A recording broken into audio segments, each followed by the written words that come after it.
धर्म संस्थापनार्थाय संभवामि युगे युगे। ಹಾಯ್ ಫ್ರೆಂಡ್ಸ್, ಹೇಗಿದ್ದೀರಾ?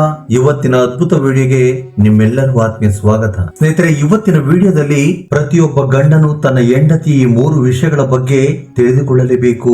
ಯಾವ ಗಂಡನು ತನ್ನ ಹೆಂಡತಿಯ ಈ 3 ವಿಷಯಗಳ ಬಗ್ಗೆ ತಿಳಿದುಕೊಳ್ಳುತ್ತಾನೋ ಆತನು ತನ್ನ ಜೀವನದಲ್ಲಿ ಎಂದಿಗೂ ಕೂಡ ಬಡತನವನ್ನು ಅನುಭವಿಸುವುದಿಲ್ಲ.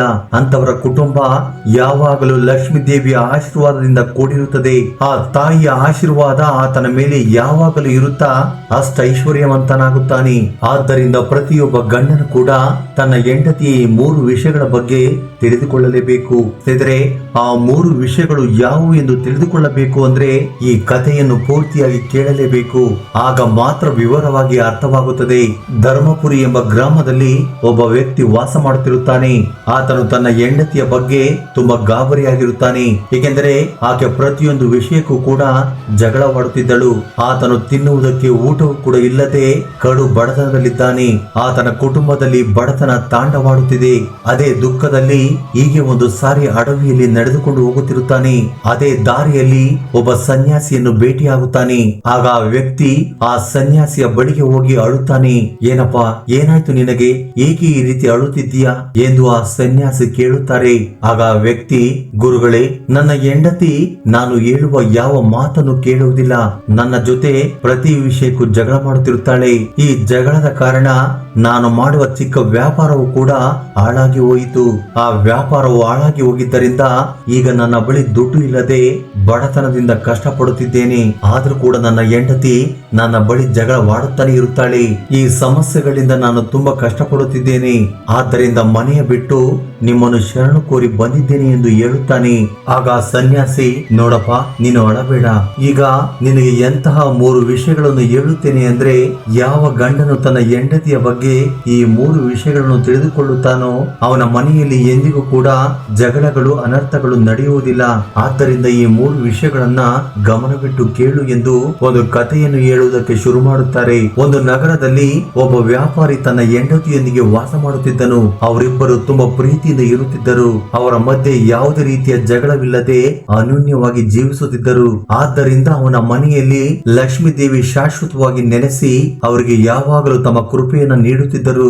ಇವರ ಜೀವನದ ಅನ್ಯೋನ್ಯತೆಯ ಬಗ್ಗೆ ಅಕ್ಕಪಕ್ಕದವರು ಕೂಡ ಮಾತನಾಡಿಕೊಳ್ಳುತ್ತಿದ್ದರು. ಈ ರೀತಿಯಾಗಿ ಎಲ್ಲರೂ ಮಾತನಾಡಿಕೊಳ್ಳುತ್ತಿದ್ದರಿಂದ ಈ ವಿಷಯ ಹಾಗೂ ಹೀಗೂ ಆ ನಗರದ ರಾಜನಿಗೆ ಗೊತ್ತಾಗುತ್ತದೆ.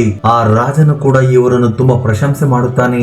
ಆಗ ರಾಜನು, ಊರಿನಲ್ಲಿರುವ ಜನರೆಲ್ಲರೂ ಸಂಜೆ ನಿಮ್ಮ ಮನೆಯಲ್ಲಿ ದೀಪವನ್ನು ಬೆಳಗಿಸಬೇಕು ಎಂದು ಹೇಳುತ್ತಾರೆ.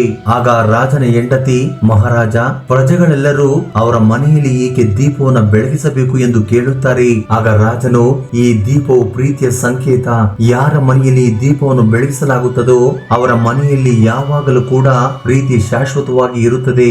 ಈ ನಗರದಲ್ಲಿರುವ ಒಬ್ಬ ವ್ಯಾಪಾರಿ ಮತ್ತು ಆತನ ಹೆಂಡತಿಯ ಮಧ್ಯೆ ಇರುವ ಪ್ರೀತಿ ಈ ನಗರದಲ್ಲಿರುವ ಪ್ರತಿಯೊಬ್ಬ ಗಂಡ ಹೆಂಡತಿಯರ ಮಧ್ಯೆ ಇರಬೇಕೆಂದು ಬಯಸುತ್ತೇನೆ. ಆದ್ದರಿಂದ ಗಂಡ ಹೆಂಡತಿಯರ ಪ್ರೀತಿಯ ಸಂಕೇತವಾಗಿ ಪ್ರತಿಯೊಬ್ಬರ ಮನೆಯಲ್ಲಿಯೂ ದೀಪವನ್ನು ಬೆಳಗಿಸಬೇಕೆಂದು ಅಂದುಕೊಳ್ಳುತ್ತಿದ್ದೇನೆ ಎಂದು ಹೇಳುತ್ತಾರೆ. ಆದ್ರೆ ಅರ್ಧರಾತ್ರಿ ಆಗುವಷ್ಟರಲ್ಲಿ ಎಲ್ಲರ ಮನೆಯ ದೀಪಗಳು ಆರುತ್ತವೆ. ಆದ್ರೆ ಆ ವ್ಯಾಪಾರಿಯ ಮನೆಯಲ್ಲಿ ಮಾತ್ರ ದೀಪ ಇನ್ನು ಬೆಳಗುತ್ತಲೇ ಇರುತ್ತದೆ. ಏಕೆಂದರೆ ದೀಪ ಎನ್ನುವುದು ಪ್ರೀತಿಯ ಸಂಕೇತವಾಗಿರುವುದರಿಂದ ಆ ವ್ಯಾಪಾರಿಯ ಹೆಂಡತಿ ಯಾವಾಗಲೂ ಕೂಡ ದೀಪ ಆರದಂತೆ ನೋಡಿಕೊಳ್ಳುತ್ತಿದ್ದಳು. ಆ ವ್ಯಾಪಾರಿಯ ಹೆಂಡತಿ ಯಾವಾಗಲೂ ನಾನು ಅಂದುಕೊಳ್ಳುವುದೇ ನಡೆಯುತ್ತದೆ ಎಂದು ಅಂದುಕೊಳ್ಳುತ್ತಿದ್ದಳು. ಆಕೆಗೆ ಏನು ಅನಿಸುತ್ತಿತ್ತೋ ಅದನ್ನೇ ಮಾಡುತ್ತಿದ್ದಳು. ಆಕೆ ಗಂಡನು ಸಹ ತನ್ನ ಹೆಂಡತಿ ಮಾಡುವ ಕೆಲಸಕ್ಕೆ ಏನು ಹೇಳುತ್ತಿರಲಿಲ್ಲ. ಏಕೆಂದರೆ ಆ ವ್ಯಕ್ತಿ ಈ ರೀತಿಯಾಗಿ ಆಲೋಚನೆ ಮಾಡುತ್ತಿದ್ದನು, ನನ್ನ ಹೆಂಡತಿ ಮಾಡುವ ಪ್ರತಿಯೊಂದು ಕೆಲಸಕ್ಕೂ ನಾನು ಅಡ್ಡ ಹೋಗುತ್ತಿದ್ದರೆ ಆಗ ನಮ್ಮ ಮನೆಯಲ್ಲಿ ಅನವಶ್ಯಕ ಜಗಳಗಳು, ರಾಧಾಂತಗಳು ನಡೆಯುತ್ತಾ ಇರುತ್ತವೆ. ಆದ್ದರಿಂದ ನನ್ನ ಹೆಂಡತಿ ಅವಳಿಗೆ ಇಷ್ಟ ಬಂದ ಕೆಲಸವನ್ನು ಮಾಡಲಿ, ಎಲ್ಲ ಅವಳ ಇಷ್ಟ ಎಂದು ಅಂದುಕೊಳ್ಳುತ್ತಿದ್ದನು. ಅದೇ ಸಮಯದಲ್ಲಿ ಮಹಾರಾಜ ಮಹಾರಾಣಿ ತಮ್ಮ ಅಂತಃಪುರದ ಮೇಲೆ ನಿಂತುಕೊಂಡು ಊರಿನಲ್ಲಿರುವ ದೃಶ್ಯವನ್ನು ನೋಡುತ್ತಿದ್ದಾರೆ. ಮಹಾರಾಜ ಮಹಾರಾಣಿ ನೋಡುವ ಸಮಯದಲ್ಲಿ ನಗರದಲ್ಲಿರುವ ದೀಪಗಳೆಲ್ಲವೂ ಆರಿ ಹೋಗಿ ಕತ್ತಲೆ ಆವರಿಸಿದೆ. ಆದ್ರೆ ಆದರೆ ವ್ಯಾಪಾರಿಯ ಮನೆಯಲ್ಲಿ ಮಾತ್ರ ದೀಪವು ಬೆಳಗುತ್ತಿದೆ. ಅದನ್ನು ನೋಡಿದ ಮಹಾರಾಜನು ಮಹಾರಾಣಿಯ ಬಳಿ ಈ ರೀತಿಯಾಗಿ ಹೇಳುತ್ತಾರೆ, ನೋಡು ಮಹಾರಾಣಿ, ಎಲ್ಲರ ಮನೆಯಲ್ಲಿ ಕೂಡ ದೀಪವು ಆರಿ ಹೋಗಿದೆ, ಆದರೆ ಆ ವ್ಯಾಪಾರಿಯ ಮನೆಯಲ್ಲಿ ನೋಡು ದೀಪವು ಸ್ಥಿರವಾಗಿ ಉರಿಯುತ್ತಿದೆ. ಅವರ ಪ್ರೀತಿ ಎಷ್ಟು ಶ್ರೇಷ್ಠವಾದದ್ದು ಅಲ್ಲವೇ ಎಂದು ಹೇಳುತ್ತಾರೆ. ಆಗ ಮಹಾರಾಣಿ, ಮಹಾರಾಜ, ವ್ಯಾಪಾರಿ ಮತ್ತು ಆತನ ಹೆಂಡತಿಯ ಮಧ್ಯದಲ್ಲಿರುವ ಪ್ರೀತಿಗೆ ಅವನ ಹೆಂಡತಿ ಕಾರಣವಾಗಿರುತ್ತಾಳೆ. ಆದ್ದರಿಂದಲೇ ಅವರು ಅಷ್ಟೊಂದು ಪ್ರೀತಿಯಲ್ಲಿ ಇದ್ದಾರೆ. ರಾಣಿಯ ಮಾತನ್ನು ಕೇಳಿದ ರಾಜನು, ಇಲ್ಲ ಮಹಾರಾಣಿ, ಅವರ ಪ್ರೀತಿಗೆ ಕಾರಣ ವ್ಯಾಪಾರಿ ಆಗಿರುತ್ತಾನೆ. ಇಲ್ಲ, ವ್ಯಾಪಾರಿಯ ಹೆಂಡತಿ ಆಗಿರುತ್ತಾರೆ ಎಂದು ಮಹಾರಾಣಿ ಹೇಳುತ್ತಾರೆ. ಇಲ್ಲ, ವ್ಯಾಪಾರಿ ಎಂದು ರಾಜನು ಹೇಳುತ್ತಾನೆ. ಹೀಗೆ ಇವರಿಬ್ಬರು ಸ್ವಲ್ಪ ಸಮಯ ವಾದ ಮಾಡಿಕೊಳ್ಳುತ್ತಾರೆ. ಆ ನಂತರ ಮಹಾರಾಜ ಮಹಾರಾಣಿ, ಈಗ ನಾವು ವಾದ ಮಾಡುವ ಅವಶ್ಯಕತೆ ಇಲ್ಲ. ನಾವು ಅವರಿಬ್ಬರನ್ನು ಏಕೆ ಪರೀಕ್ಷೆ ಮಾಡಬಾರದು? ಆ ಪರೀಕ್ಷೆಯಲ್ಲಿ ಯಾರು ಗೆಲ್ಲುತ್ತಾರೋ ಅವರ ಪ್ರೀತಿ ಶ್ರೇಷ್ಠವಾಗುತ್ತದೆ. ಅದಕ್ಕೆ ಮಹಾರಾಣಿ ಕೂಡ ಒಪ್ಪಿಕೊಳ್ಳುತ್ತಾರೆ. ಆಗ ಮಹಾರಾಜನ ಒಬ್ಬ ಸೇವಕಿಯನ್ನ ಕರೆದು, ನಾನು ನಿನಗೆ ಯಾವ ಪ್ರಶ್ನೆಗಳನ್ನು ಕೇಳುತ್ತೇನೋ ನೀನು ಆ ವ್ಯಾಪಾರಿಯ ಬಳಿಗೆ ಹೋಗಿ ಅದೇ ಪ್ರಶ್ನೆಗಳನ್ನ ಕೇಳು ಎಂದು ಹೇಳುತ್ತಾರೆ. ಆಗ ಆ ಸೇವಕಿಯು ಸರಿ ಎಂದು ಹೇಳಿ ಆ ವ್ಯಾಪಾರಿಯ ಬಳಿಗೆ ಹೋಗುತ್ತಾಳೆ. ಆ ಸಮಯದಲ್ಲಿ ವ್ಯಾಪಾರಿಯ ಹೆಂಡತಿ ಕೆಲವು ವಸ್ತುಗಳನ್ನ ಕೊಂಡುಕೊಳ್ಳುವುದಕ್ಕೆ ಹೊರಗಡೆ ಹೋಗಿರುತ್ತಾಳೆ. ಅಲ್ಲಿ ವ್ಯಾಪಾರಿ ಒಬ್ಬನೇ ಇದ್ದಾನೆ. ಆ ವ್ಯಾಪಾರಿಯ ಬಳಿಗೆ ಸೇರಿಕೊಂಡ ಮಹಾರಾಜನ ಸೇವಕಿ ಆ ವ್ಯಾಪಾರಿಗೆ ಈ ರೀತಿಯಾಗಿ ಹೇಳುತ್ತಾಳೆ, ಓ ವ್ಯಾಪಾರಿ, ನಾನು ರಾಜಭವನದಿಂದ ಬಂದಿದ್ದೇನೆ.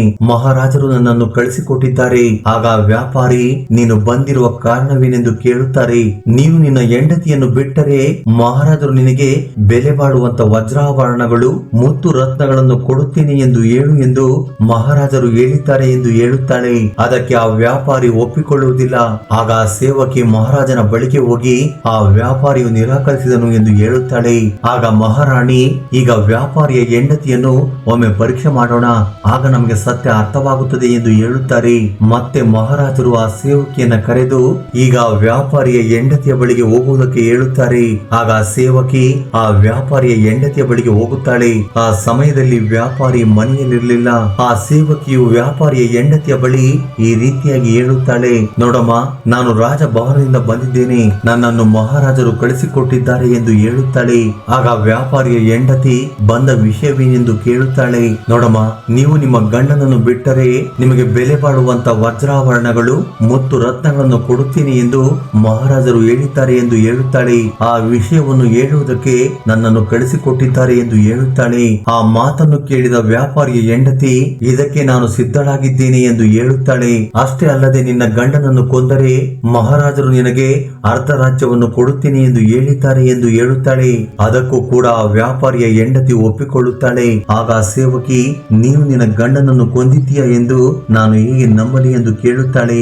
ಆಗ ಆ ವ್ಯಾಪಾರಿಯ ಹೆಂಡತಿ, ನಿನಗೆ ನಮ್ಮ ಮನೆಯಲ್ಲಿ ದೀಪ ಬೆಳಗುವುದು ಕಾಣುತ್ತಿದೆ ಅಲ್ಲವೇ? ನಾನು ಯಾವಾಗ ನನ್ನ ಗಂಡನನ್ನು ಹತ್ಯೆ ಮಾಡುತ್ತೇನೋ ಆಗ ನಾನು ಈ ದೀಪವನ್ನು ಆರಿಸುತ್ತೇನೆ ಎಂದು ಹೇಳುತ್ತಾಳೆ. ಆ ಮಾತುಗಳನ್ನು ಕೇಳಿದ ಸೇವಕಿ ಮತ್ತೆ ಮಹಾರಾಜ ಮಹಾರಾಣಿಯರ ಬಳಿಗೆ ಬಂದು ಅಲ್ಲಿ ನಡೆದೆಲ್ಲವನ್ನು ಕೂಡ ಹೇಳುತ್ತಾಳೆ. ಯಾವಾಗ ರಾಣಿ ಆ ವ್ಯಾಪಾರಿಯ ಹೆಂಡತಿ ಹೇಳಿದ ಮಾತನ್ನು ಕೇಳುತ್ತಾಳೋ ರಾಣಿಗೆ ಆ ವ್ಯಾಪಾರಿಯ ಹೆಂಡತಿಯ ಮೇಲೆ ಮಾತ್ರವಲ್ಲದೆ ಇಡೀ ಸ್ತ್ರೀ ಜಾತಿಯ ಬಗ್ಗೆ ವೈರಾಗ್ಯದ ಜೊತೆ ಕೋಪವು ಕೂಡ ಬರುತ್ತದೆ. ಆಗ ತಕ್ಷಣ ಮಹಾರಾಜನು ತನ್ನ ಸೈನಿಕರನ್ನು ಕರೆಸಿ, ಸೈನಿಕರೇ, ನಾನು ಇಟ್ಟ ಒಂದು ಪರೀಕ್ಷೆಯಿಂದ ನನ್ನ ರಾಜ್ಯದಲ್ಲಿ ಒಬ್ಬ ವ್ಯಕ್ತಿಯು ಸಾವನ್ನಪ್ಪುವುದು ನನಗೆ ಇಷ್ಟವಿಲ್ಲ. ನೀವು ತಕ್ಷಣ ಆ ವ್ಯಾಪಾರಿಯ ಬಳಿಗೆ ಹೋಗಿ ನಡೆದೆಲ್ಲವನ್ನು ಕೂಡ ಹೇಳಿ ಎಂದು ಹೇಳುತ್ತಾರೆ. ಆ ಸೈನಿಕರು ಅಲ್ಲಿಗೆ ಹೋಗುವಷ್ಟರಲ್ಲಿ ಆ ವ್ಯಾಪಾರಿಯು ಹತ್ಯೆಯಾಗಿರುತ್ತಾನೆ. ಅಲ್ಲಿ ಆ ಸೈನಿಕರಿಗೆ ಆ ವ್ಯಾಪಾರಿಯ ಹೆಂಡತಿ ಕಾಣಿಸುತ್ತಾಳೆ. ಆಗ ಆ ಸೈನಿಕರು, ಓ ವ್ಯಾಪಾರಿಯ ಹೆಂಡತಿ, ನೀನು ನಿನ್ನ ಗಂಡನನ್ನು ರಾತ್ರಿಯ ಸಮಯದಲ್ಲಿ ಸಾಯಿಸುತ್ತೇನೆ ಎಂದು ಹೇಳಿದ್ದೆ ಅಲ್ಲವೇ ಎಂದು ಕೇಳುತ್ತಾರೆ. ಆಗ ಆಕೆ, ನಾನು ನನ್ನ ಗಂಡನನ್ನು ಸಾಯಿಸಬೇಕು ಎಂದು ನಿರ್ಧಾರ ಮಾಡಿದಾಗ ಯಾವಾಗ ಕೊಂದರೆ ಏನಾಯಿತು? ರಾತ್ರಿ ಸಮಯದಲ್ಲಿ ಬರೀ ದೀಪವನ್ನು ಆರಿಸುತ್ತೇನೆ ಎಂದು ಹೇಳುತ್ತಾಳೆ. ಬೆಳಗಿನ ಸಮಯದಲ್ಲಿ ನನ್ನ ಗಂಡನಿಗೆ ವಿಷ ಹಾಕಿ ಕೊಂದೆ, ಈಗ ಬರೀ ದೀಪವನ್ನು ಆರಿಸುವುದು ಮಾತ್ರವೇ ಎಂದು ಹೇಳುತ್ತಾಳೆ. ಆ ಮಾತನ್ನು ಕೇಳಿದ ಸೈನಿಕರು ಅಲ್ಲಿಂದ ಮತ್ತೆ ರಾಜಭವನಕ್ಕೆ ಬಂದು ಮಹಾರಾಜ ಮಹಾರಾಣಿಗೆ ಎಲ್ಲ ವಿಷಯಗಳನ್ನು ಹೇಳುತ್ತಾರೆ. ಆ ಮಾತನ್ನು ಕೇಳಿದ ಮಹಾರಾಜನು ತುಂಬಾ ಕೋಪಗೊಳ್ಳುತ್ತಾರೆ. ತಕ್ಷಣ ತನ್ನ ಸೈನಿಕರಿಗೆ ಆ ವ್ಯಾಪಾರಿಯ ಹೆಂಡತಿಯನ್ನು ಕರೆದುಕೊಂಡು ಬನ್ನಿ ಎಂದು ಹೇಳುತ್ತಾರೆ. ಸ್ವಲ್ಪ ಸಮಯದಲ್ಲಿ ಆ ಸೈನಿಕರು ಆ ವ್ಯಾಪಾರಿಯ ಹೆಂಡತಿಯನ್ನು ಕರೆದುಕೊಂಡು ರಾಜಭವನಕ್ಕೆ ಬರುತ್ತಾರೆ. ಆಗ ಮಹಾರಾಜನು ಸಂಪತ್ತಿನ ಆಸೆಗೋಸ್ಕರ ಕಟ್ಟಿಕೊಂಡಿರುವ ಗಂಡನನ್ನೇ ಕೊಲ್ಲುತ್ತೀಯ ಎಂದು ಆಕೆಗೆ ಜೀವಾವಧಿ ಶಿಕ್ಷೆಯನ್ನ ನೀಡುತ್ತಾರೆ. ಅಂದಿನಿಂದ ಮಹಾರಾಜರಿಗೆ ಸ್ತ್ರೀ ಜಾತಿಯ ಮೇಲೆ ದ್ವೇಷ ಶುರುವಾಯಿತು ಎಂದು ಎಂದು ಆ ಸನ್ಯಾಸಿ ಆ ವ್ಯಕ್ತಿಯ ಬಳಿ ಹೇಳುತ್ತಾರೆ.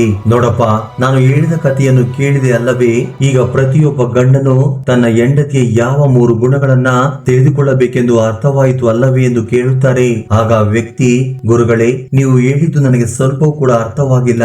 ಪ್ರತಿಯೊಬ್ಬ ಗಂಡನು ತನ್ನ ಹೆಂಡತಿಯಲ್ಲಿರುವ ಯಾವ 3 ಗುಣಗಳನ್ನು ತಿಳಿದುಕೊಳ್ಳಬೇಕೆಂದು ಹೇಳಿ ಎಂದು ಕೇಳುತ್ತಾನೆ. ಆಗ ಆ ಸನ್ಯಾಸಿ, ಪ್ರತಿಯೊಬ್ಬ ಗಂಡನು ತನ್ನ ಹೆಂಡತಿಯ ಬಳಿ ತಿಳಿದುಕೊಳ್ಳಬೇಕಾದ ಮೊದಲನೇ ವಿಷಯವೇನು ಅಂದ್ರೆ ತನ್ನ ಹೆಂಡತಿ ಎಲ್ಲಿಗೆ ಹೋಗುತ್ತಿದ್ದಾಳೆ, ಏನೇನು ಮಾಡುತ್ತಿದ್ದಾಳೆ ಎನ್ನುವ ವಿಷಯಗಳನ್ನು ತಪ್ಪದೆ ತಿಳಿದುಕೊಳ್ಳಬೇಕು. ಯಾವ ಗಂಡನು ತನ್ನ ಹೆಂಡತಿಗೆ ಸಂಬಂಧಪಟ್ಟ ಪ್ರತಿಯೊಂದು ವಿಷಯಗಳನ್ನು ಪ್ರತಿದಿನವೂ ತಿಳಿದುಕೊಳ್ಳುತ್ತಾ ಇರುತ್ತಾನೋ ಅಂತವರ ಮನೆಯಲ್ಲಿ ಖಂಡಿತವಾಗಿಯೂ ಜಗಳಗಳಾಗುವುದಿಲ್ಲ. ಹಾಗೆಯೇ ಆ ಗಂಡನು ತನ್ನ ಹೆಂಡತಿಯ ಮೇಲೆ ಯಾವಾಗಲೂ ನಿಯಂತ್ರಣ ಹೊಂದಿರುತ್ತಾನೆ. ಇನ್ನು ಎರಡನೇ ವಿಷಯ ಏನು ಅಂದ್ರೆ ಪ್ರತಿಯೊಬ್ಬ ಗಂಡನು ತನ್ನ ಹೆಂಡತಿಯು ಏನು ಮಾತನಾಡುತ್ತಿದ್ದಾಳೆ, ಆಕೆ ಮಾತನಾಡುವ ಮಾತಿನಲ್ಲಿ ಸತ್ಯವೆಷ್ಟಿದೆ, ಸುಳ್ಳೆಷ್ಟಿದೆ, ಜ್ಞಾನವಿರಬೇಕು. ಆಕೆ ಮನಸ್ಫೂರ್ತಿಯಾಗಿ ತನ್ನ ಗಂಡನ ಮಾತಿಗೆ ಗೌರವ ನೀಡುತ್ತಿದ್ದಾಳೋ ಅಥವಾ ಕೇಳುವಂತೆ ನಾಟಕ ಮಾಡುತ್ತಿದ್ದಾಳೋ ಎಂದು ತಿಳಿದುಕೊಳ್ಳಬೇಕು. ಯಾವ ಹೆಂಡತಿ ತನ್ನ ಗಂಡನ ಮಾತನ್ನು ಕೇಳದೆ ಆತನಿಗೆ ಗೌರವ ಕೊಡದೆ ಇರುತ್ತಾಳೋ ಅಂತ ಸ್ತ್ರೀ ತನ್ನ ಗಂಡನ ವಿರುದ್ಧವಾಗಿ ಎಂತಹ ಕೆಲಸ ಮಾಡೋದಕ್ಕೂ ಕೂಡ ಸಿದ್ಧಳಾಗಿರುತ್ತಾಳೆ. ಆದ್ದರಿಂದ ತನ್ನ ಹೆಂಡತಿ ಎಂತವಳು ಎಂದು ಪ್ರತಿಯೊಬ್ಬ ಗಂಡನು ಕೂಡ ತಿಳಿದುಕೊಳ್ಳಬೇಕು. ಇನ್ನು ಮೂರನೆಯ ಮುಖ್ಯವಾದ ವಿಷಯವೇನು ಅಂದ್ರೆ ಪ್ರತಿಯೊಬ್ಬ ಗಂಡನು ತನ್ನ ಹೆಂಡತಿಯ ತೀಕ್ಷ್ಣ ಬುದ್ಧಿಯನ್ನಾಗಲಿ ಕಪಟ ಬುದ್ಧಿಯನ್ನಾಗಲಿ ತಿಳಿದುಕೊಳ್ಳುತ್ತಿರಬೇಕು. ತನ್ನ ಹೆಂಡತಿಯು ಮಾಡುವ ಪ್ರತಿಯೊಂದು ಕೆಲಸವನ್ನು ಹೊಗಳುತ್ತಾ ಇರದೆ ತನ್ನ ಹೆಂಡತಿಗೆ ಬುದ್ಧಿ ಹೇಳುವಂತ ನಿಯಂತ್ರಣ ಹೊಂದಿರಬೇಕು. ಆಗ ಮಾತ್ರ ಅಂತವರ ಮನೆಯಲ್ಲಿ ಜಗಳಗಳು ನಡೆಯುವುದಿಲ್ಲ. ಯಾರ ಮನೆಯಲ್ಲಿ ಹೆಂಡತಿಯು ತನ್ನ ಗಂಡನಿಗೆ ಗೌರವ ಕೊಡದೆ ತನಗೆ ಇಷ್ಟ ಬಂದ ಕೆಲಸಗಳನ್ನು ಮಾಡುತ್ತಿರುತ್ತಾಳೋ ಅಂತವರ ಮನೆಯಲ್ಲಿ ಈ ರೀತಿಯ ಘಟನೆಗಳು ನಡೆಯುವ ಅವಕಾಶವಿರುತ್ತದೆ. ಆದ್ದರಿಂದ ಪ್ರತಿಯೊಬ್ಬ ಗಂಡನು ತನ್ನ ಹೆಂಡತಿಯ ಈ 3 ಗುಣಗಳನ್ನು ತಿಳಿದುಕೊಳ್ಳಬೇಕಾಗುತ್ತದೆ ಎಂದು ಆ ಸನ್ಯಾಸಿ ಆ ವ್ಯಕ್ತಿಗೆ ಹೇಳಿದರು. ಆ ನಂತರ ಆ ವ್ಯಕ್ತಿ ಆ ಸನ್ಯಾಸಿಗೆ ನಮಸ್ಕರಿಸಿ ನಂತರ ತನ್ನ ಮನೆಗೆ ಬರುತ್ತಾನೆ. ತಮ್ಮ ಹೆಂಡತಿಯ 3 ಗುಣಗಳ ಬಗ್ಗೆ ತಿಳಿದುಕೊಂಡು ಸನ್ಯಾಸಿ ಹೇಳಿದ ಆ ವಿಷಯಗಳನ್ನು ಪಾಲಿಸಿದರೆ ಆ ನಂತರ ಆ ವ್ಯಕ್ತಿ ತನ್ನ ಹೆಂಡತಿಯ ಬಳಿ 3 ಗುಣಗಳನ್ನು ಗಮನಿಸಿ ಆ ಸನ್ಯಾಸಿ ಹೇಳಿದ 3 ವಿಷಯಗಳನ್ನ ಪಾಲಿಸುತ್ತಾ ತನ್ನ ಹೆಂಡತಿಯೊಂದಿಗೆ ಸಂತೋಷವಾಗಿ ಜೀವಿಸುತ್ತಾನೆ. ಆದರೆ ಈ ವಿಡಿಯೋ ನಿಮ್ಗೆ ಇಷ್ಟವಾಗಿದ್ದರೆ ದಯವಿಟ್ಟು ಲೈಕ್ ನೀಡುವುದನ್ನು ಮರೆಯಬೇಡಿ. ಜೈ ಶ್ರೀ ಕೃಷ್ಣ ವಾಸುದೇವ. ಧನ್ಯವಾದಗಳು.